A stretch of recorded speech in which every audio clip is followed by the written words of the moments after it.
안녕하십니까. 계속해서 대구에서 전해드리겠습니다. 12월의 첫날인 오늘 대구와 경북 지역은 대체로 맑은 가운데 낮 최고 기온이 대구 11.8도, 구미가 12도, 안동이 10.5도, 포항이 13도까지 올랐습니다. 내일도 맑은 가운데 아침 최저 기온이 대구 1도, 구미가 영하 1도, 안동은 영하 4도까지 떨어져 경북 지역은 대부분 영하권 추위를 보이겠습니다. 내일 낮 최고 기온은 대구와 안동이 10도까지 올라서 평년 수준으로 예상됩니다. 어제 큰 불이 난 서문시장의 화재 원인을 찾기 위한 현장 감식이 오늘 이루어졌습니다. 발화 지점을 놓고 논란이 많았는데요. 상가 4지구에서 불이 시작된 것을 보여주는 CCTV 영상이 나왔습니다. 양권희 기자가 보도합니다. 이틀째 불씨가 남아있는 대구 서문시장 4지구. 아직도 군데군데서 연기가 피어오르고 건물의 3분의 1은 무너졌습니다. 화재 원인을 찾기 위한 수사도 본격화되고 있습니다. 경찰은 서문시장 CCTV 200여 개를 분석하고 소방과 국가수, 전기 가스 안전공사 등과 함께 화재 감식을 벌였습니다. 상가 4지구 1층의 한 점포에서 불이 시작됐음을 보여주는 CCTV 영상도 확보됐습니다. 4지구 부근입니다. 4지구 부근이라는 게 아니에요? 아니면 4지구와 4지구 사이예요? 4지구. 지금까지는 발화 지점이 상가 1지구와 4지구 사이인지 4지구 아닌지를 두고 목격자 진술이 엇갈렸습니다. 현장 감식 결과는 빠르면 2주, 늦으면 한 달 안에 나올 예정인데 아직까지는 정확한 화재 원인을 찾지 못하고 있습니다. 한편 서문시장 4지구는 안전 진단 결과 철거 대상으로 잠정 결론났습니다. MBC 뉴스 양관입니다. 서문시장 4지구 상인 피해 대책 마련이 쉽지 않아 보입니다. 이 피해 상인들은 영업을 재개할 수 있는 대체 터로 시장 주차장 건물을 요구하고 있지만 주변에 마땅한 주차장이 없어 시장 전체의 피해가 예상돼 수용될지는 미지수입니다. 피해 규모 산정도 전통시장 거래 관행상 증빙이 어려운 경우가 많고 장사를 하지 못하는 영업 손실은 제외되는 경우가 많아서 갈등이 예상됩니다. 더불어민주당 문재인 전 대표가 어젯밤 서문시장을 찾아 대구시와 중앙정부가 상인들 지원에 최선을 다할 것으로 보지만 국회에서도 예산 지원을 할 수 있도록 최선을 다하겠다고 약속했습니다.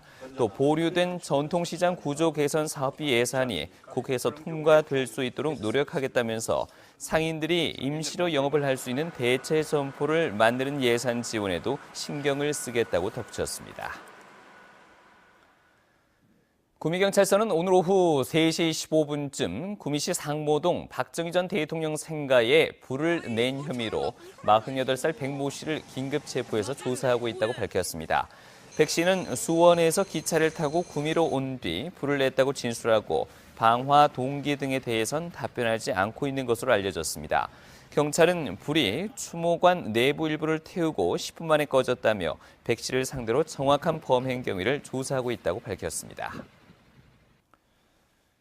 국채보상운동 기념사업회는 오늘 대구 그랜드호텔에서 2016년 국채보상운동 국제학술 세미나를 열고 국채보상운동 기념 기록물에 세계적 의미를 부여하기 위한 유네스코 세계기록유산 등재기관 사례 발표와 국채보상운동 국제비교학술 발표를 했습니다.